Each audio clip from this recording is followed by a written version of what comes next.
ನಮಸ್ಕಾರ, good evening. ಭಾಳ ಸಂತೋಷ ಆಗ್ತದೆ ಇವತ್ತು ಡೆಕ್ಕನ್ ಹೆರಾಲ್ಡ್ ಮತ್ತು ಪ್ರಜಾವಾಣಿಯ ವತಿಯಿಂದ ಡೈರೆಕ್ಟರ್ ಆಗಿರ್ತಕ್ಕಂಥ ಸೌಭಾಗ್ಯ ಲಕ್ಷ್ಮಿ, ನಾವು ಲಕ್ಷ್ಮಿ ಅಂತ ಕರಿತೀವಿ, ನಮ್ಮ ಅಕ್ಕನ ಮಗಳು ಅದಕ್ಕೆ. ಮತ್ತು ಚೀಫ್ ಎಡಿಟರು ನಮ್ಮ ಪ್ರಜಾವಾಣಿ ಭಾಗದಲ್ಲಿ ನಮ್ಮ ರವೀಂದ್ರ ಭಟ್ರು ಇದ್ದಾರೆ, ಡೆಕ್ಕನ್ ಹೆರಾಲ್ಡ್ ಸುಬ್ರಹ್ಮಣ್ಯ ಅವರಿದ್ದಾರೆ, ಮತ್ತೆಲ್ಲ ಸಂಸ್ಥೆಯ ಎಲ್ಲ ಮುಖ್ಯಸ್ಥರಿಗೂ ಕೂಡ ನನ್ನ ಗೌರವನ ಕೊಡಲಿಕ್ಕೆ ಇಷ್ಟಪಡ್ತೀನಿ. ಮತ್ತು ಯಾರ್ಯಾರು ಇಲ್ಲಿ ಈ ಕಾರ್ಯಕ್ರಮದ ಸಹಕಾರವನ್ನು ಮಾಡಿದ್ದಾರೆ AD6 ವತಿಯಿಂದ, ಮತ್ತು ಯಾರ್ಯಾರು ಸ್ಪಾನ್ಸರ್ಸು ಇದೆಲ್ಲರೂ ಕೂಡ, ಯಾಕೆಂದರೆ ಇದೆಲ್ಲ ಟೀಮ್ ವರ್ಕ್ ಅವ್ರದ್ದೆಲ್ಲರದ್ದು ಕೂಡ, ಅವರಿಗೂ ಮತ್ತು ಇಲ್ಲಿ ಬಂದಿರತಕ್ಕಂಥ ಎಲ್ಲ ಇದರಿಂದ ಉಪಯೋಗ ಆಗ್ತಕ್ಕಂಥ ಇವತ್ತು ಚಾಲನೆ 4ನೇ ತಾರೀಕು 5ನೇ ತಾರೀಕು ಪ್ಯಾಲೇಸಲ್ಲಿ ನಡೆಯುತ್ತೆ. ಮತ್ತು ಹುಬ್ಳಿಯಲ್ಲಿ it's gone to happen on 11th and 12th. ಇದು ಭಾಳ ಅವಶ್ಯಕತೆ ಇರತಕ್ಕಂಥ ಒಂದು ಕಾರ್ಯಕ್ರಮವನ್ನು, ಭಾಳ ಅರ್ಥಪೂರ್ಣವಾಗಿರ್ತಕ್ಕಂಥ, ಯಾಕೆಂದರೆ ಸಾಮಾಜಿಕವಾಗಿ ರಾಜಕೀಯವಾಗಿ ಭಾಳ ಜವಾಬ್ದಾರಿಯನ್ನು ಪ್ರಜಾವಾಣಿಯವರು, ಡೆಕ್ಕನ್ ಹೆರಾಲ್ಡ್ ಅವರು ಇವತ್ತವರೆಗೂ ಕೂಡ ತಾವು ಹೊತ್ಕೊಂಡು ಬಂದಿದ್ದೀರಿ. ಕಷ್ಟ ಸುಖದಲ್ಲೂ ಕೂಡ ನೀವು ಯಾವತ್ತೂ ಕೂಡ ಕಾಂಪ್ರಮೈಸ್ ಆಗಿಲ್ಲ. ಅದಕ್ಕೆ ನಿಮಗೆ ಭಾಳ ವಿಶೇಷವಾಗಿರ್ತಕ್ಕಂಥ ಗೌರವವನ್ನು ಸಮಾಜದಲ್ಲಿದೆ ಯಾವತ್ತೂ ಕೂಡ. ಯಾಕೆಂದರೆ ರಾಜಕಾರಣಿಗಳು ಈ ರೀತಿ ಹೇಳೋದು ಅಷ್ಟು ಈಸಿಯಾಗಿ ಸುಲಭವಾಗಲ್ಲ ಅದು, ಯಾಕೆಂದರೆ ಟೀಕಾ ಟಿಪ್ಪಣಿ ಮೇಲೆ ನಾವು ನಿಮ್ಮನ್ನು ಗ್ರೇಡ್ ಮಾಡ್ತಾ ಹೋಗ್ತೀವಿ. ಆದರೆ ನೀವು ಸಮಾಜದ ಕಾಳಜಿ ಬಗ್ಗೆ ಅದು ಮುಂಚೂಣಿಯಲ್ಲಿ ಯಾವತ್ತೂ ಕೂಡ ಇಟ್ಕೊಂಡು ಬಂದಿದೆ. ಅದಕ್ಕೆ ನಾನು ಧನ್ಯವಾದಗಳನ್ನು, ಮತ್ತು ನಿಮ್ಮ ಸಾಮಾಜಿಕ ಜವಾಬ್ದಾರಿಯನ್ನು, ಸೋಷಿಯಲ್ ರೆಸ್ಪಾನ್ಸಿಬಿಲಿಟೀಸ್ ಏನಿದೆ, both in Kannada and English ಲ್ಯಾಂಗ್ವೇಜಲ್ಲಿ ನಿಮ್ಮ ಕರ್ತವ್ಯವನ್ನು ನಾವು ಸೂಕ್ಷ್ಮವಾಗಿ ನೋಡ್ತಾ ಇರ್ತೀವಿ ಪೇಪರಲ್ಲೂ ಕೂಡ. ಯಾಕೆಂದರೆ ನಾವು ಶಿಕ್ಷಣ ಸಚಿವನಾಗಿ ನನಗೆ ಅದು ಮಾಹಿತಿನೂ ಕೂಡ ಬರ್ತಾ ಇರ್ತದೆ, ಇಲ್ಲ ಅಂತ ಹೇಳಲ್ಲ. ಮತ್ತು ನೀವು ಕೂಡ ಮಾಹಿತಿ ಅದನ್ನೆಲ್ಲ ತಗೊಳ್ಳೋದು ಕೆಲಸತಿ ನಮ್ಮ ಇಲಾಖೆಯಿಂದಲೂ ಕೂಡ ನೀವು ತಗೊಳ್ತೀರ. ಅದು ಇವತ್ತು ಎಡುವರ್ಸ್ ಅಂತ ಹೇಳಿ ಇವತ್ತು ಆ ಅಡ್ವರ್ಟೈಸ್ಮೆಂಟ್ನ ಬಿಡುಗಡೆ ಮಾಡ್ತಕ್ಕಂಥ ಒಂದು ಕಾರ್ಯಕ್ರಮದಲ್ಲಿ ನನಗೆ ಭಾಗಿಯಾಗಲಿಕ್ಕೆ ಅವಕಾಶವನ್ನು ಕೊಟ್ಟಿದ್ದೀರಿ. ಅದಕ್ಕೆ ವಿಶೇಷವಾಗಿ ಧನ್ಯವಾದಗಳನ್ನು ಹೇಳಲಿಕ್ಕೆ ಇಷ್ಟಪಡ್ತೀನಿ. ಮತ್ತು ನೀವು ಹೇಳಿದ್ರಿ ವಿಧಾನಸಭೆಯ ಅಧಿವೇಶನದಲ್ಲೂ ಕೂಡ ನೀವು ಮಧ್ಯೆ ಬಂದಿದ್ದೀರಿ ಅಂಥೇಳಿ. ಬೈ ಚಾನ್ಸ್ ಏನಾದ್ರು ಸಿದ್ದರಾಮಯ್ಯ ಅವ್ರು ನಂಗೆ ಬೈದರೆ ನಾಳೆ ನೀವು ಬರೆಯೋಂಗಿಲ್ಲ ಅದನ್ನು, ಯಾಕಂದರೆ ನಿಮ್ಮದು ತಪ್ಪದು, ನಂದಲ್ಲ ಹೇಳ್ಬಿಡ್ತೀನಿ. ಯಾಕಂದರೆ ನಿನ್ನೆ ಮೊನ್ನೆ ಎಲ್ಲ ಏನಾಗಿದೆ ನಿಮ್ಗೆ ಗೊತ್ತಿದೆ. ನಾನು ಭಾಳ ಸ್ಕೂಲಲ್ಲಿ ಓದಿದ್ನೇನೋ ಗೊತ್ತಿಲ್ಲ ಸರಿಗೆ, ನನಗೂ ಮರ್ತೋಗ್ಬಿಟ್ಟಿದೆ. ಆದರೆ ಈ ವಿಧಾನಸೌಧದೊಳಗೆ ಕರೆಕ್ಟಾಗಿ ಕೂತ್ಕೋತೀನಿ ನಾನು, ಯಾಕೆಂದರೆ ನಾನು ಅದು ಪ್ರಾಮಾಣಿಕವಾಗಿ ಆಮೇಲೆ ನಾನೇ ಉತ್ತರ ಕೊಡ್ತೀನಿ, ಯಾರು ಬೇರೆಯವ್ರ ಉತ್ತರ ನಾನು ಪರವಾಗಿ ಕೊಡಲ್ಲ. ಬೈ ಚಾನ್ಸ್, ಯಾಕೆಂದರೆ ಏನಾಗ್ತದೆ ಕೆಲವು ಸತಿ ಪರವಾಗಿಲ್ಲ ಇಷ್ಟು ದಿವಸ ಕರೆಕ್ಟಾಗಿದ್ದೀನಿ, ಈಗ ಪರವಾಗಿಲ್ಲ ಎಕ್ಸ್ಕ್ಯೂಸ್ ಅಂತ ನಾನು ಬಂದಿದ್ದೀನಿ. ಕೆಲವು ಸತಿ ಅದೇ ಟೈಮಲ್ಲಿ ನಮ್ಗಳಿಗೆ ಸರಿ ಇರಲ್ಲ, ನಮ್ಮ ಹಣೆ ಬರ ಸರಿ ಇರಲ್ಲ. ನೀವು ಪೆನ್ನಲ್ಲಿ ಬರೆದು ಬಿಡ್ತೀರಿ ಅದನ್ನ, ಅವರು ಟೈಪ್ ಮಾಡಿ ಪ್ರಿಂಟ್ ಮಾಡಿ ನಾಳೆ ಬೆಳಗ್ಗೆ ಹಾಕಿ ನಮ್ಮನ್ನು ಹರಾಜು ಮಾಡಿಬಿಡ್ತಾರೆ ಕೆಲವು ಸತಿ. ನಾವು ಹರಾಜಾಗಿರೋದು ಬೇಕಾದಷ್ಟು, ನನ್ನ ಕನ್ನಡ ಭಾಷೆ, ನನ್ನ ಹೇರ್ ಸ್ಟೈಲು ಎಲ್ಲ ಮುಗಿದಾಯಿತು. ಈಗ ಪರವಾಗಿಲ್ಲ, ಎಲ್ಲರೂ ಸ್ವಲ್ಪ ಸಮಾಧಾನದಿಂದ ಇದ್ದಾರೆ. ನೀವು ಹೇಳಿದ್ರಿ ಯಾರು ಇವಾಗೆಲ್ಲ ಸ್ವಲ್ಪ ಭಾಳ ಏನೇನೋ ಮಾತಾಡಿದ್ರಪ್ಪ, ಅದೆಲ್ಲ ನಿಜ ಅಂದ್ಕೊಳ್ತೀನಿ. ನಿಜಾನೇ ಅದು, ನನ್ನನ್ನು ಹೊಗಳಿದ್ದು ನಾನು ಹೇಳಿದ್ದು ಚೆನ್ನಾಗೇ ಇದೆ. ಬಟ್ ಪರವಾಗಿಲ್ಲ, ಟೀಕಾ ಟಿಪ್ಪಣಿಗಳು ನೀವು ಮಾಡ್ತಕ್ಕಂಥ ಉತ್ತರದಲ್ಲಿ ಕೆಲಸದಲ್ಲಿ ಉತ್ತರ ಕೊಡ್ತದೆ, ಅದನ್ನು ನಾನು ನಂಬ್ಕೊಂಡು ಬಂದಿರೋಣ. ಅದಕ್ಕೆ ಜಾಸ್ತಿ ಆದರೆ ನೀವು ಟೀಕಾ ಟಿಪ್ಪಣಿ ಮಾಡಿದಾಗ ಸ್ವಲ್ಪ ಕಷ್ಟ, ಅದಕ್ಕೆ ನೀವು ಬರೆಯೋಂಗಿಲ್ಲ ಅಂಥೇಳಿ ಆ ಕಂಡೀಷನ್ ಫಸ್ಟೇನೆ ಹೇಳ್ತಾ ಇದ್ದೀನಿ. ನಾನು ಇದ್ರ ಬಗ್ಗೆ ಮಾತಾಡೋಕ್ಕಿಂತ ಮುಂಚೆ ಸ್ವಲ್ಪ ನನ್ನ ಇಲಾಖೆದು ಮಾತಾಡಿ ಇಲ್ಲಿಗೆ ಬರ್ತೀವಿ. ಯಾಕಂದರೆ ನಮ್ಮ ಇಲಾಖೆಯಲ್ಲಿ ಪಾಸ್ ಆದ್ರೇ ಮಕ್ಕಳು ನಿಮ್ಗಿಲ್ಲಿ ಚಾನ್ಸು ರೇವಾ ಅವರಿಗೆ, ಇಲ್ಲಾಂದರೆ ಆಗೋದಿಲ್ಲ. ನಾವು ಚೆನ್ನಾಗಿ ಪಾಸಾಗಿ ಚೆನ್ನಾಗಿ ಎಜುಕೇಷನ್ ಕಳಿಸ್ಬೇಕು. ಆದರೆ ನಾನು ಶಿಕ್ಷಣ ಸಚಿವನಾದ ಮೇಲೆ ಕಾಪಿ ಹೊಡೆದು ಪಾಸಾಗೋ ಬಂದು ನಿಮ್ಮ ಹತ್ರ ಬಂದು ಸಿಕ್ಕಾಕೊಂಡ್ಬಿಡೋರು. ಸ್ಯಾಂಟಿಟಿ ಆಫ್ ಎಕ್ಸಾಮ್ನ ನಾವು ಕಾಪಾಡಲಿಲ್ಲ ಅಂದರೆ ತಪ್ಪಾಗ್ತದೆ. ಯಾರ್ಯಾರು ಇನ್ಸ್ಟಿಟ್ಯೂಷನಲ್ಲಿದ್ದಾರೆ ಅವರೆಲ್ಲರೂ ಕೂಡ, ಸಾಕಷ್ಟು educational institutions you all have converted to this kind of coaching classes ಇರ್ಬೋದು. ಮತ್ತು ನೆಕ್ಸ್ಟ್ ಡಿಸಿಷನ್ ಮೇಕಿಂಗ್ ಸಿಚುವೇಶನ್ ಏನು ಬರುತ್ತೆ ಈ ಸಂದರ್ಭ, ನೀವೇನು ಒಂದು ಕಾರ್ಯಕ್ರಮವನ್ನು ಭವಿಷ್ಯದಲ್ಲಿ ಅವರು ಇಡ್ತಕ್ಕಂಥ ಹೆಜ್ಜೆ ಭಾಳ ಮುಖ್ಯ ಆಯಿತು. ಯಾಕೆಂದರೆ ಹೆಜ್ಜೆ ಇಟ್ಟ ಮೇಲೆ ಮತ್ತೆ ವಾಪಸ್ ಬರಬೇಕಂದ್ರೆ ಮತ್ತೆ 2 ವರ್ಷ ಆರ್ಥಿಕವಾಗಿ ಹೊಡೆತ, ತಂದೆ ತಾಯಿಯವರಿಗೆ ಪೇಷನ್ಸ್ ಇರಲ್ಲ, ಅವ್ರಿಗಿರೋದಿಲ್ಲ. ಇವತ್ತು ಹೇಗೆ ಅಂದರೆ ಭಾಳ ಫಾಸ್ಟು. ನೀವು ನಮ್ಮ ರವೀಂದ್ರ ಭಟ್ರು ಹೇಳಬೇಕಾದ್ರೆ ಹೇಳ್ತಾ ಇದ್ರಿ, ನೀವು ಬರೀ ಒಬ್ಬರೋ ಇಬ್ಬರೋ ಇಡೀ ರಾಜ್ಯದಲ್ಲಿ ತೊಗೊಳ್ತಾರೆ 625ಗೆ, ಈಗ ಒಂದು 400-500 ಜನರೆಲ್ಲ ತಗೋತಾರೆ ಅಂದರೆ competition has become like that. But calculation ನನಗೆ ತಪ್ಪು ನನಗೆ ಅನಿಸ್ಲಿಲ್ಲ. ಏನು 4 ಕಾಲು ಅದಕ್ಕೆ 3 ಕಾಲಿಗೆ ನಾವು ಮಾರ್ಕ್ಸ್ ಕೊಡ್ತೀವಿ ಅಂತ ಏನಿಲ್ಲ, ನಮ್ಮದ್ರಲ್ಲಿ ಅದೇ ಸಿಸ್ಟಮ್ ಇದೆ. ಮೋಸ್ಟ್ಲಿ ಇಲ್ಲೇನಾರು ಇದೆಯೋ ಗೊತ್ತಿಲ್ಲ, ನಾನು ಇಲ್ಲಿವರೆಗೂ ನನಗೆ ಗೊತ್ತಿಲ್ಲ. ಈ ಥರ ಕೋಚಿಂಗ್ ಎಲ್ಲ ನಮಗಿರಲಿಲ್ಲ. ನಾವು ಈ ಥರ ಕೋಚಿಂಗ್ ಇದ್ದಿದ್ರೆ ನಾವು ಎಷ್ಟೆಷ್ಟು ವರ್ಷ ಕೋಚಿಂಗ್ ತಗೋಬೇಕಾಗಿತ್ತು ನೆಕ್ಸ್ಟ್ ಡಿಸೈಡ್ ಮಾಡೋಕ್ಕೆ ಅದನ್ನು ಗೊತ್ತಿಲ್ಲ. ಆದರೆ ಒಂದು ನನ್ನ ಇಲಾಖೆಯಲ್ಲಿ ಏನಾಗ್ತದೆ, ಇಲ್ಲಿ 3 ಭಾಗ ಬರ್ತದೆ. ಒಂದು ಸರ್ಕಾರಿ ಶಾಲೆ, ಒಂದು ಅನುದಾನಿತ ಶಾಲೆ, ಮತ್ತು ಕೆಲವರು ತಾವೆಲ್ಲರೂ ಕೂಡ ಪ್ರೈವೇಟ್ ಶಾಲೆಗಳಲ್ಲಿ ಅಂತ ಹೇಳಿ ಬರ್ತದೆ. ಆರ್ಥಿಕವಾಗಿ ಹೊರ ಬೀಳುತ್ತೆ. ಬಟ್ ನೀವೆಲ್ಲ part of educational system, so ನಾನು ಅದ್ರ ಬಗ್ಗೆ ಚರ್ಚೆ ಮಾಡಲ್ಲ. ಬಟ್ ನಿಮಗೆ ಒಂದು ಪ್ಯಾರಾಮೀಟರ್ಸ್ ಹಾಕೋತೀರ, 80%, 90% ಅಡ್ಮಿಷನ್ ಕ್ಲೋಸಸ್ ಬಿಫೋರ್ ದಟ್ ಅಂತ. ಅದು ಅನುದಾನಿತ ಶಾಲೆಯಲ್ಲೂ ಕೆಲವು ಸತಿ ಅಷ್ಟೊಂದಿಲ್ಲ, ಕೆಲವು ಸತಿಗೆ ಕೆಲವು ಕಡೆ. ಆದರೆ ಸರ್ಕಾರಿ ಶಾಲೆಯಲ್ಲಿ ಹಂಗಲ್ಲ. ನಾವೆಲ್ಲ ಮಕ್ಕಳನ್ನು ಒಂದೇ ಥರ ನೋಡಬೇಕಾಗ್ತದೆ.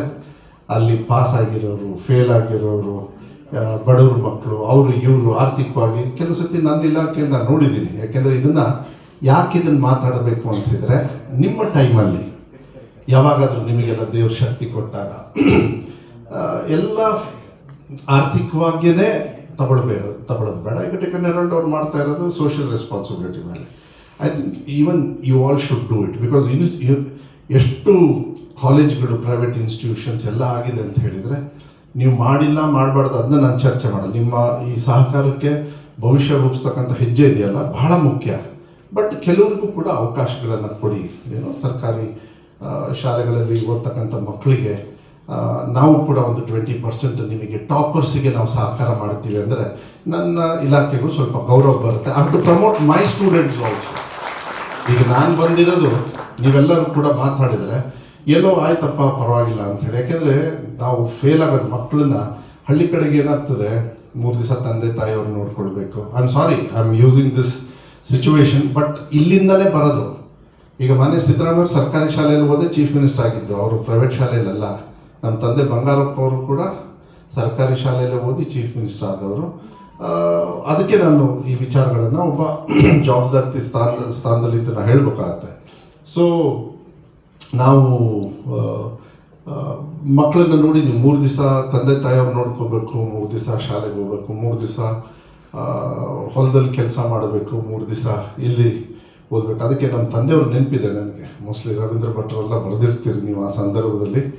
ಏನಂತ ಹೇಳಿದರೆ, ಯಾರು ಸರ್ಕಾರಿ ಶಾಲೆಗೆ ಹೋಗ್ತಾರೆ ಅವರಿಗೆಲ್ಲ ₹1 ಸ್ಟೈಫಂಡ್ ಕೊಡೋರು. 90, 91, 92ರಲ್ಲಿ ನಮ್ಮ ತಂದೆಯವರು ಮುಖ್ಯಮಂತ್ರಿಗಳಿರಬೇಕಾದ್ರೆ. ಆದರೆ ಇವತ್ತು ಆರ್ಥಿಕವಾಗಿ ಜನರಿಗೂ ಕೂಡ ಶಕ್ತಿ ಬಂದಿದೆ. ಮಕ್ಕಳ ಭವಿಷ್ಯಕ್ಕೆ ಸಾಲ ಮಾಡ್ತಕ್ಕಂಥದ್ದು, ಆರ್ಥಿಕವಾಗಿ ಶಕ್ತಿ ಇರ್ತಕ್ಕಂಥದ್ದು ಹೆಂಗಾರು ಮಾಡಿ. ಮಕ್ಕಳು ಹುಟ್ಟೋ ಟೈಮಲ್ಲಿ ಹೇಳಿರ್ತಾರೆ, ಇಲ್ಲ ನನ್ನ ಮಕ್ಕಳನ್ನ ಒಳ್ಳೆ ರೀತಿಯಲ್ಲಿ ಹುಟ್ಟಿದ ತಕ್ಷಣ, ಇಲ್ಲ ಹುಟ್ಟೋಕ್ಕಿಂತ ಮುಂಚೆನೇ ಗಂಡ ಹೆಂಡತಿ ಆ ವಿಚಾರಗಳನ್ನು ಮಾಡಿರ್ತಾರೆ. ಇಲ್ಲ ನಮ್ಮ ಮಗನ ಎಜುಕೇಷನ್, ತಂದೆ ತಾಯಿಯವರು ಆದ ತಕ್ಷಣ ಅವರ ಜವಾಬ್ದಾರಿ ಏನಂದರೆ ಮಕ್ಕಳು ಅವ್ರಿಗೆ ಹುಟ್ಟಿದ ತಕ್ಷಣ ಅವ್ರ ಪ್ಲ್ಯಾನೇ ಚೇಂಜ್ ಆಗಿಬಿಡುತ್ತೆ. ತಮ್ಮ ಭವಿಷ್ಯನ ಬಿಟ್ಟು ಮಕ್ಕಳ ಭವಿಷ್ಯಕ್ಕೆ ಅವರು ದುಡಿಬೇಕಾಗತ್ತೆ. ಮೋಸ್ಟ್ ಆಫ್ ದುಡ್ಡಿರೋರು ಕೂಡ ಅವ್ರು ಮತ್ತೆ ದುಡ್ಡು ಎಷ್ಟು ಮಾಡಬೇಕು ಅನ್ನೋದನ್ನ ನಮ್ಮ ಮಕ್ಕಳಿಗೆ ಅಂತಲೇ ಬರ್ತದೆ ಹೊರತು ಅವ್ರ ಸ್ವಂತಕ್ಕಾಗೋದಿಲ್ಲ. ಮೋಸ್ಟ್ಲಿ ನನ್ಗೆ ಗೊತ್ತಿರೋ ಪ್ರಕಾರ ಅಂಥ ಒಂದು ಸಂದರ್ಭದಲ್ಲಿ ಇರೋದ್ರಿಂದ ನಾವು ಕೂಡ ಸಾಕಷ್ಟು ಬದಲಾವಣೆಯನ್ನು ಮಾಡಿದ್ವಿ. ನಾವು ಶಿಕ್ಷಣ ಇಲಾಖೆಯಲ್ಲಿ ಫಸ್ಟ್ ಒಂದು ಇವತ್ತಿಗೆ 12th ಸ್ಟ್ಯಾಂಡರ್ಡ್ ಅಂದರೆ PUC ಎಕ್ಸಾಮ್ ಮುಗೀತು ಇವತ್ತು, 28ರಿಂದ ಫೆಬ್ರವರಿಯಿಂದ ಇವತ್ತು. ಸೊ ಇವಾಗ ನಿಮಗೆ ಬರ್ತಾರೆ ಇವರೆಲ್ಲರೂ ಪಾಸಾಗಿ, ಫಸ್ಟ್ ಎಕ್ಸಾಮಲ್ಲೋ ಸೆಕೆಂಡ್ ಎಕ್ಸಾಮಲ್ಲೋ ಇಂಪ್ರೂವ್ ಮಾಡಿಕೊಂಡು ಬರ್ತಾರೆ. ಈಗ ಈ ಅವಕಾಶ ನಿಮ್ಮ ಬಿಸ್ನೆಸ್ಸು ಚೆನ್ನಾಗಿ ಆಗ್ತಾ ಇದೆ ಈಗ. ಯಾಕೆಂದರೆ ಪಾಸಿಂಗು ಅಷ್ಟೇ ಸ್ವಂತ ಶಕ್ತಿ ಮೇಲೆ ಕಾಪಿ ಹೊಡಿದೇ ಬರ್ತಾ ಇದ್ದಾರೆ. ಇದ್ರ ಬಿಟ್ಟರೆ ಸೆಕೆಂಡ್ ಎಕ್ಸಾಮ್, ಥರ್ಡ್ ಎಕ್ಸಾಮ್ ಎಲ್ಲ ಇದೆ. ನಿಮ್ಮ ಎಡು ಟೀಮ್ ಇದ್ದರೆ ಅವ್ರಿಗೆ ಮೋಸ್ಟ್ಲಿ ಗೊತ್ತಿರ್ತದೆ. SSLC ನಾಳೆ ಬೆಳಗ್ಗೆಯಿಂದ ಸ್ಟಾರ್ಟ್ ಆಗುತ್ತೆ. ಅದು 2ನೇ ತಾರೀಕುವರೆಗೂ, ಏಪ್ರಿಲ್ 2ನೇ ತಾರೀಕುವರೆಗೂ. ಅಫ್ಕೋರ್ಸ್ SSLC ಅವರು ಮತ್ತು PUCಗೆ ಬರ್ತಾರೆ. ಇದೆಲ್ಲದೂ ಕೂಡ ನೀವು ಹೆಂಗೆ ಇದೆಲ್ಲದೂ ಕೂಡ ಅಡ್ವರ್ಟೈಸ್ಮೆಂಟ್ ಹಾಕಿದಿರಿ. ನಾವು ಕೂಡ CET ನೀಟ್ ಎಕ್ಸಾಮ್ಸ್ನ ನಾವು ಕೋಚಿಂಗ್ ಕೊಡ್ತಾ ಇದ್ದೀವಿ ಮಕ್ಕಳಿಗೆ. ವಾರದಲ್ಲಿ ಬೆಳಗ್ಗೆ 9 to 10, 3 to 4 free education for 25,000 childrens. ಯಾಕೆಂದರೆ ಎಲ್ಲರಿಗೂ ದುಡ್ಡು ಕೊಟ್ಟಾಗಲ್ಲ. ಯಾಕೆಂದರೆ ನಿಮ್ಮ ಹತ್ರ ಯಾರೋ ಆರ್ಥಿಕವಾಗಿರುತ್ತೆ, ಬರ್ತಾರೆ, ಸೇರ್ತಾರೆ, ನೀವು ಕೋಚಿಂಗ್ ಕೊಡ್ತೀರಿ, ಪ್ರೊಫೆಷ್ನಲ್ ಟ್ರೈನಿಂಗ್ ಕೊಡ್ತೀರಿ, ಎಲ್ಲ ಮಾಡ್ತೀರಿ. ಆದರೆ ನಮ್ಮ ಸರ್ಕಾರಿ ಶಾಲೆಯಲ್ಲಿ ಸ್ವಲ್ಪ ಕಷ್ಟ ಆಗ್ತದೆ ಕೆಲವು ಸತಿ. ಅದಕ್ಕೆ 25,000 ಮಕ್ಕಳಿಗೆ ನಾವು ಆ್ಯಸ್ ಇಟ್ ಈಸ್ ಕಾರ್ಯಕ್ರಮನೂ ಕೂಡ ಫಸ್ಟ್ ಟೈಮ್ ನಾನು ಬಂದ ಮೇಲೆ ಇದನ್ನು ಶುರು ಮಾಡಿದ್ವಿ. ಆ ಕಾರ್ಯಕ್ರಮ ಆನ್ಗೋಯಿಂಗ್ ಆಗಿ ಚೆನ್ನಾಗಿ ನಡೀತಾ ಇದೆ. ಅದು ಸರ್ಕಾರದ ಹಣದಿಂದ ನಾವು ಮಾಡ್ತಾ ಇರೋದು. ಅದಕ್ಕೆ ಇದು ಬಹಳ ಮುಖ್ಯವಾಗಿರ್ತಕ್ಕಂಥ ಒಂದು ಹಂತ. ಈ ಸಂದರ್ಭದಲ್ಲಿ ಮಕ್ಕಳಿಗೆ ಮುಂಚೆ ಎಲ್ಲ PCMB ಇಲ್ಲಾಂದರೆ ಡಾಕ್ಟ್ರು ಇಂಜಿನಿಯರು ಅಂತೇಳಿ ಸಿಂಪಲ್ ಆಗಿ, ಈಗ ಮೋಸ್ಟ್ಲಿ ಎಷ್ಟು ಇದ್ದಾವೆ ಅಂದರೆ ಅದನ್ನು ಚೂಸ್ ಮಾಡೋದಕ್ಕೇ ಇಂಥ ಕಾರ್ಯಕ್ರಮಗಳನ್ನು ನೀವು ಮಾಡ್ತಾ ಇರೋದು. ಯಾಕೆಂದರೆ ಗೊಂದಲದಲ್ಲಿ ಇದ್ದು ಬಿಡ್ತಾರೆ, ನಾನು ಇದು ತೊಗೋಬೇಕಾಗಿತ್ತ, ನಾನು ಅದು ತೊಗೋಬೇಕಾಗಿತ್ತ ಅಂತ. ಇನ್ಕ್ಲೂಡಿಂಗ್ ನನ್ನ ಮಗನೂ ಕೂಡ, ಅವನಿಗೆ NUS ಅಲ್ಲಿ ಲಕ್ಷ್ಮಿ ಗೊತ್ತು, ನ್ಯಾಷನಲ್ ಯೂನಿವರ್ಸಿಟಿ ಆಫ್ ಸಿಂಗಪೂರ್, ಅಲ್ಲಿ ಒಂದು ಸಬ್ಜೆಕ್ಟ್ ಜಾಸ್ತಿ ಇತ್ತು, ಅವ್ರಿಗೆ ಸೀಟ್ ಸಿಕ್ತು, ಒಂದು ಸಬ್ಜೆಕ್ಟ್ ಜಾಸ್ತಿ ಇತ್ತು. ಬಟ್ ಈ side no, I want to study only this. ವಾಪಸ್ ಬಂದು ಅವ್ನು RV ಕಾಲೇಜಿಗೆ ಅವನಿಗೆ ಬೇಕಾಗಿರೋದೇ ತಗೊಂಡ, ಅದನ್ನು ಓದ್ತಾ ಇದ್ದಾನೆ. ಸೊ ನೆಕ್ಸ್ಟ್ ಏನಾದರೂ ಅವನಿಗೆ ಅವಕಾಶ ಸಿಕ್ಕರೆ ಆ ಥರ ಆಗ್ಬೋದು. ಅಂದರೆ I know very well what are the challenges, difficult even in choosing future, very difficult, ಕಷ್ಟ, ಅದು ಅಷ್ಟು ಈಸಿ ಅಲ್ಲ. ಅಂಥ ಒಂದು ಕಾರ್ಯಕ್ರಮವನ್ನು ತಾವು ಇವತ್ತು ಭಾಳ ಎಲ್ಲ ಪ್ರಸಿದ್ಧವಾಗಿರ್ತಕ್ಕಂಥ ಇನ್ಸ್ಟಿಟ್ಯೂಷನ್ಸು ರಾಜ್ಯಾದ್ಯಂತ ಎಲ್ಲ ಇದ್ದೀರಾ, ನೀವೆಲ್ಲರೂ ಕೂಡ ಎಲ್ಲ ಕಡೆಯೂ ಇದ್ದೀರಾ, ಅದನ್ನು ಮಾಡ್ತಾ ಇದ್ದೀರಿ. ನಾನು ಒಬ್ಬ ಶಿಕ್ಷಣ ಸಚಿವನಾಗಿ ಒಳ್ಳೆ ವಿದ್ಯಾಭ್ಯಾಸವನ್ನು ಕೊಡಬೇಕಾಗ್ತದೆ. ಮನೆ ಸಿದ್ದರಾಮಯ್ಯ ಅವರು ಫಸ್ಟೇ ನನಗೆ ಹೇಳಿದರು, this is the most difficult portfolio department, and because one of the biggest, I spent about 10% of ನಮ್ಮ budget, about 47,000 crores we spent ನನ್ನ ಇಲಾಖೆಯಲ್ಲಿ. ಭಾಳ ದೊಡ್ಡ ಸಮಸ್ಯೆ ಇನ್ನೂ ಇದೆ, ಇಲ್ಲ ಅಂತ ಹೇಳಲ್ಲ, ಬಟ್ ಒಂದು ಸುಧಾರಣೆಯನ್ನು ನಮ್ಮ ಇಲಾಖೆಯಲ್ಲಿ ಒಂದು ಕಾನ್ಫಿಡೆನ್ಸ್ನ ತಂದಿದ್ದೀವಿ. ಅದರಲ್ಲೂ ವಿಶೇಷವಾಗಿ ಸರ್ಕಾರಿ ಶಾಲೆಯಲ್ಲಿ ಮಕ್ಕಳು ಓದೋದಕ್ಕೆ ಅಂತ ಹೇಳಿ ಬರಲ್ಲ, ಮಕ್ಕಳು ಸರ್ಕಾರಿ ಶಾಲೆ ಅಂದ ತಕ್ಷಣ ಏನೋ ಒಂದು ಇದಿತ್ತು, ಅದೊಂದು ಬದಲಾವಣೆ ಮಾಡ್ತಕ್ಕಂಥ ಹಂತದಲ್ಲಿ. After all they are are childrens. ಎಜುಕೇಷನಿಗೆ ಒಂದು ಧರ್ಮ ಇರಲ್ಲ, ಲ್ಯಾಂಗ್ವೇಜ್ ಇರಲ್ಲ, ಪ್ರಾಂತ್ಯ ಇರೋದಿಲ್ಲ. ನೀವು ಏನು ಬೇಕಾದ್ರೂ ಕಲಿಬೋದು, ಏನು ಬೇಕಾದ್ರೂ ಪಡ್ಕೋಬೋದು, ದುಡ್ಡಲ್ಲೂ ಪಡ್ಕೋಬೋದು. ಪಡೆದೇ ಇರತಕ್ಕಂಥ ವಸ್ತು ಏನು ಅಂದರೆ ಅದು ದುಡ್ಡಲ್ಲಿ ಪಡೆದೇ ಇರತಕ್ಕಂಥ ವಸ್ತು ಏನಂದರೆ ಎಜುಕೇಷನ್. ಅದನ್ನ ಕಲೀಲೇಬೇಕಾಗುತ್ತೆ. ಇವತ್ತು ರಾಜಕಾರಣದೊಳಗೆ ನಾವೆಲ್ಲ ಬೌಂಡ್ರಿ ಹಾಕ್ಕೊಂಡ್ಬಿಟ್ಟಿದ್ದೀವಿ, ನನ್ನ ಕ್ಷೇತ್ರ ಯಾವುದು, ನನ್ನ ಡಿಸ್ಟ್ರಿಕ್ಟ್ ಯಾವುದು, ನನ್ನ ಸ್ಟೇಟ್ ಯಾವುದು, ನನ್ನ ದೇಶ ಯಾವುದು ಅಂತ. ಆದರೆ ಇದನ್ನೆಲ್ಲ ಮೀರಿಸ್ತಕ್ಕಂಥ ಒಂದು ಏನಾದರೂ ಇದ್ದರೆ, ಅದು ಇದನ್ನು ಬದಲಾವಣೆ ಮಾಡ್ತಕ್ಕಂಥ ಶಕ್ತಿನೂ ಏನಾದರೂ ಇದ್ದರೆ, ಬೌಂಡ್ರಿಲೆಸ್ ಯಾವುದಾದ್ರೂ ಒಂದು ಸಬ್ಜೆಕ್ಟ್, ಒಂದು ವಿಚಾರ ಏನಾದರೂ ಇದ್ದರೆ, ಜಾತಿಗಿದೆ ಬೌಂಡ್ರಿ, ನಿಮಗೆ ಲ್ಯಾಂಗ್ವೇಜಿಗಿದೆ ಬೌಂಡ್ರಿ, ರಾಜಕಾರಣಕ್ಕಿದೆ, ಎಲ್ಲದಕ್ಕೂ ಇದೆ. ಆದರೆ ಎಜುಕೇಷನ್ನಿಗೆ ಯಾವುದೇ ಥರದ ಬೌಂಡ್ರಿ ಇಲ್ಲ. ಅದೆಲ್ಲ ಇವತ್ತು ಭಾಳ ಮುಂಚೂಣಿಗೆ ತಗೊಂಡು ಹೋಗ್ತಕ್ಕಂಥ ಮತ್ತು ಸುಧಾರಣೆಯನ್ನು, ಸಮಾಧಾನವನ್ನು ತರ್ತಕ್ಕಂಥ ಈ ವಿಚಾರಗಳನ್ನು ನೀವು ಮಾಡ್ತಾ ಇದ್ದೀರಿ. ಅದಕ್ಕೆ ಡೆಕ್ಕನ್ ಹೆರಾಲ್ಡು ಮತ್ತು ಪ್ರಜಾವಾಣಿ ಅವರ ಒಂದು ಸುದೀರ್ಘವಾಗಿರ್ತಕ್ಕಂಥ 78 ವರ್ಷದ ಒಂದು ಈ ಸಾಮಾಜಿಕ ಸೇವೆ ಪ್ರಜಾವಾಣಿಯಲ್ಲಿ. ಎಲ್ಲರೂ ಅಷ್ಟು ಈಸಿಯಾಗಿ ಬರೋದಿಲ್ಲ, ಅದು ಇದ್ದಾರೆ, ಎಲ್ಲರೂ ಇದ್ದಾರೆ, ಕೆಲವರು ಬರೋದಿಲ್ಲ. ಇವತ್ತಿನ ಒಂದು ಸೋಷಿಯಲ್ ಮೀಡಿಯಾ ಒಂದು ಒತ್ತಡದಲ್ಲೂ ಕೂಡ ನನ್ನ ಇಲಾಖೆ ಅಂದರೆ 16 ವರ್ಷದ ಮಕ್ಕಳಿಗೆ ಅನಿವಾರ್ಯವಾಗಿ ಸ್ವಲ್ಪ ಸೋಷಿಯಲ್ ಈ ಮೊಬೈಲ್ ಯೂಸ್ ಬಳಕೆ ಏನಿದೆ ಅದನ್ನೆಲ್ಲದೂ ಕೂಡ ನಿರ್ಬಂಧನೆ ಮಾಡಬೇಕಂತ ಒಂದು ಕಾನೂನು ಮೂವ್ ಮಾಡ್ತಾ ಇದ್ದಾರೆ. ಎಷ್ಟು ಮಟ್ಟಿಗೆ ಸಕ್ಸಸ್ ಆಗುತ್ತೋ ಗೊತ್ತಿಲ್ಲ. ಯಾಕೆಂದರೆ ಮಕ್ಕಳಿಗೆ ಎಲ್ಲ ಥರದ ವಿಚಾರಗಳು ಬರ್ತಾವೆ, ಬೇಡಾಗಿರೋದೆಲ್ಲ ಬರುತ್ತೆ. ಅವರ ಭವಿಷ್ಯವನ್ನು, ಹಾದಿಯನ್ನು ತಪ್ಪಿಸ್ತಕ್ಕಂಥ ವಿಚಾರಗಳು ಯಾವುದೇ ಕಾರಣಕ್ಕೆ ಅವರಿಗೆ ಬರಬಾರ್ದು. In fact we are starting for the first time, even ನೀತಿ ವಿಜ್ಞಾನ, moral science was not there in government school. For the first time I am bringing it back. Books are getting printed as I speak. So this year June ಮೇಲೆ ಫ್ರೀಯಾಗಿ ಸರ್ಕಾರಿ ಮಕ್ಕಳಿಗೆ ನಾವೇ book ಕೊಡ್ತಾ ಇದ್ದೀವಿ moral science. ಯಾಕೆಂದರೆ ಅನಾಹುತಗಳು 9ನೇ ಕ್ಲಾಸಲ್ಲಿ ನಡೀತಾ ಇದೆ, 10ನೇ ಕ್ಲಾಸಲ್ಲಿ ನಡೀತಾ ಇದ್ದಾವೆ, ಜಾತಿ ಧರ್ಮ ನಡೀತಾ ಇದೆ. ಅದೇನು ಮಾಡೋಕ್ಕಲ್ಲ. ನಮ್ಮಂಥ ರಾಜಕಾರಣಿಗಳು, ನನಗಂತೂ ಇಷ್ಟಲ್ಲ ಜಾತಿ ಧರ್ಮ, ಬಟ್ ಏನು ಮಾಡ್ತೀರಾ, ಅದರಲ್ಲಿ ಅದು ಬೇಡ ಅಂದ್ರೂ ಅದು ಹಿಂದೆ ಬಂದುಬಿಡುತ್ತೆ ನಮಗೆ. ಆದರೆ ಬದಲಾವಣೆ ಮಾಡ್ತಕ್ಕಂಥ ಪ್ರಯತ್ನ, ಅದೆಲ್ಲದೂ ಕೂಡ ಬದಲಾವಣೆ ಆಗಬೇಕು. ದೇಶ ರಾಜಕಾರಣಿ ಇಲ್ಲದೇನೂ ಉದ್ಧಾರ ಆಗಬೇಕಂದ್ರೆ ಅದು ಎಜುಕೇಷನಿಂದ ಮಾತ್ರ ಸಾಧ್ಯ. ಅಂಥ ಒಂದು ಕೆಲಸವನ್ನು ಇವತ್ತು, ಹಾಗಂದ ತಕ್ಷಣ ರಾಜಕಾರಣಿಗಳು ಬೇಕಾಗುತ್ತೆ ನಿಮಗೆ ಈ ದೇಶ ರನ್ ಮಾಡೋಕ್ಕೆ. ನಾನು ಒಳ್ಳೆಯವರು ತುಂಬ, ಅದಕ್ಕೆ ನಾನಂತೂ ಬೇಕೇ ಬೇಕು ನಿಮಗೆ, ಬೇರೆಯವ್ರಿಗೆ ಗೊತ್ತಿಲ್ಲ. ಅವರೆಲ್ಲರೂ ಒಳ್ಳೆಯವರು ಅಂತ ನಾನು ಕೊಡ್ತೀನಿ, ನೀವೇನು ಬೇಕಾದ್ರೂ ಬರ್ಕೊಳ್ಳಿ.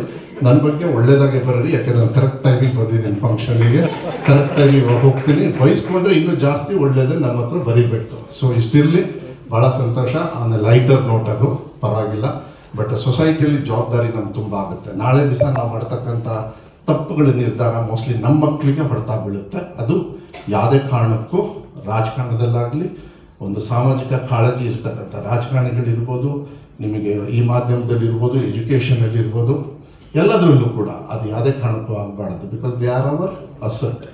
ಮಕ್ಕಳು ನಮ್ಮ ಈ ದೇಶದ ಸಂಪತ್ತು. ನಾವು ಹೆಂಗೆ ಬೆಳೆಸ್ತೀವಿ ಅವ್ರನ್ನ ನಮ್ಮ ಸಂಪತ್ತಾಗಿ ಉಳಿತಾವೆ. ಅದು ಎಷ್ಟು ಚೆನ್ನಾಗಿ ಬೆಳೆಸ್ತೀವಿ ಅಷ್ಟು ದೊಡ್ಡದಾಗಿ ಇರ್ತಾವೆ. ಒಂದು ಚಾಪು, ಒಂದು ಹೆಜ್ಜೆ ಗುರುತು ಒಂದೊಂದು ಮಕ್ಕಳು ಕೂಡ ಕೊಡಬೇಕಾಗ್ತದೆ. ಅದನ್ನು ಇವತ್ತು ಡೆಕ್ಕನ್ ಹೆರಾಲ್ಡ್ ಪ್ರಜಾವಾಣಿಯವರು ನೀವು ಮಾಡ್ತಾ ಇದ್ದೀರಿ ಅಂತ ಹೇಳಲಿಕ್ಕೆ ಇಷ್ಟಪಡ್ತೀನಿ. ದಯವಿಟ್ಟು ಕ್ಷಮಿಸಬೇಕು, ಜಾಸ್ತಿ ಮಾತಾಡದೆ ಅನಿವಾರ್ಯ. ನಿಮಗೇನಾದ್ರು ಕೇಳೋಕ್ಕೆ ಇಷ್ಟ ಆಗಲಿಲ್ಲ ಅಂದರೆ ಅದು ನಿಮ್ಮ ತೊಂದರೆ, ನಂದಂತೂ ಅಲ್ಲ. ಆದರೆ ಒಳ್ಳೆ ಮಾತನ್ನು ಕಲ್ತಿದ್ದೀನಿ, ಒಳ್ಳೆ ಮಾತಾಡಿದ್ದೀನಿ. ಇದಾಗಲಿ.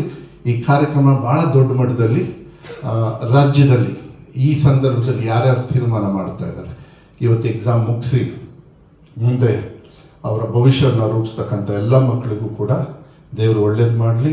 ಈ ಕಾರ್ಯಕ್ರಮದಿಂದ ಅವ್ರಿಗೆ ಭವಿಷ್ಯದಲ್ಲಿ ನಿರ್ಧಾರವನ್ನು ತಗೊಳ್ತಕ್ಕಂಥ ಒಳ್ಳೆ ಒಂದು ಕಾರ್ಯಕ್ರಮ ಆಗಲಿ. ಅದು ಹುಬ್ಬಳ್ಳಿ ಮಟ್ಟದಲ್ಲಿ ಮಾಡ್ತಾ ಇದ್ದೀರಾ. ನೆಕ್ಸ್ಟ್ ಟೈಮ್ ನಿಮಗೆ ನೆಟ್ವರ್ಕ್ ಇದೆ, ಒಂದು ಚಿಕ್ಕ ಮಟ್ಟದಲ್ಲೂ ಕೂಡ ಬೇರೆ ಬೇರೆಯವರು ಎಲ್ಲರೂ ಸೇರಿ ಡಿಸ್ಟ್ರಿಕ್ಟ್ ಮಟ್ಟದಲ್ಲೂ ಮಾಡಿದರೆ ಉಪಯೋಗ ಆಗ್ಬೋದೇನೋ, ನನಗೆ ಗೊತ್ತಿಲ್ಲ. ದಿಸ್ ನೀಡ್ಸ್ ಮಾಡ್ತಾ ಇದ್ದಾರೆ, ಎಲ್ಲರೂ ಅಲ್ಲಲ್ಲೇ ಮಾಡ್ತಾ ಇದ್ದಾರೆ. ನಿಮ್ಮಂಥ ಒಂದು ಜವಾಬ್ದಾರಿತವಾಗಿರ್ತಕ್ಕಂಥ ಒಂದು ಪತ್ರಿಕೆ ಡಿಸ್ಟ್ರಿಕ್ಟ್ ಮಟ್ಟದಲ್ಲಿ ಮಾಡಿದ್ರೂ ಕೂಡ ನಿಮಗೂ ಅನುಕೂಲ ಆಗುತ್ತೆ, ರೆಸ್ಪಾನ್ಸಿಬಿಲಿಟಿನೂ ಸರಿ ಬರ್ತದೆ. ಮಕ್ಕಳಿಗೆ ಒಳ್ಳೆ ದಿಕ್ಕನ್ನು ತೋರಿಸ್ತಕ್ಕಂಥ ಶುದ್ಧವಾಗಿ, ಅವರೆಲ್ಲ ಕನ್ಫ್ಯೂಷನ್ ಇರ್ತಾರೆ, ಅವರಿಗೆ ದಿಕ್ಕನ್ನು ಭಾಳ ಕ್ಲಾರಿಟಿಯಾಗಿ ತೋರಿಸೋದಕ್ಕೆ ಅವಕಾಶ ಆಗುತ್ತೆ ಅಂತದನ್ನ ಇವತ್ತು ನಾನು ಡೆಕ್ಕನ್ ಹೆರಾಲ್ಡ್ ಪ್ರಜಾವಾಣಿಯವರ ವ್ಯವಸ್ಥಾಪಕರು ಮತ್ತು ಎಲ್ಲ ತಾವೆಲ್ಲರೂ ಕೂಡ ಅಧಿಕಾರಿ ವರ್ಗದವರು ಯಾರು ತಾವೆಲ್ಲರೂ ಕೂಡ ಇದ್ದೀರಿ, ಎಲ್ಲರಿಗೂ ಕೂಡ ಧನ್ಯವಾದಗಳನ್ನು. ಮತ್ತು ಆ್ಯಡ್ 6 ಅವರು ಇರ್ಬೋದು, ಮತ್ತೆಲ್ಲ ಸ್ಪಾನ್ಸರ್ಸ್ ಅವರು ಕೂಡ ಇಂಪಾರ್ಟೆಂಟ್. ಇದೊಂಥರ ಗಿವ್ ಆ್ಯಂಡ್ ಟೇಕ್. ಎಲ್ಲರಿಗೂ ಕೂಡ ಶುಭವಾಗಲಿ ಅಂತ ಹೇಳಿ, ಭಾಳ ಮುಖ್ಯವಾಗಿ ಮಕ್ಕಳಿಗೆ ಒಳ್ಳೆಯದಾಗಲಿ ಅಂತ ಹೇಳಿ ನನ್ನ ಮಾತು ಮುಗಿಸ್ತಾನೆ. ನಮಸ್ಕಾರ.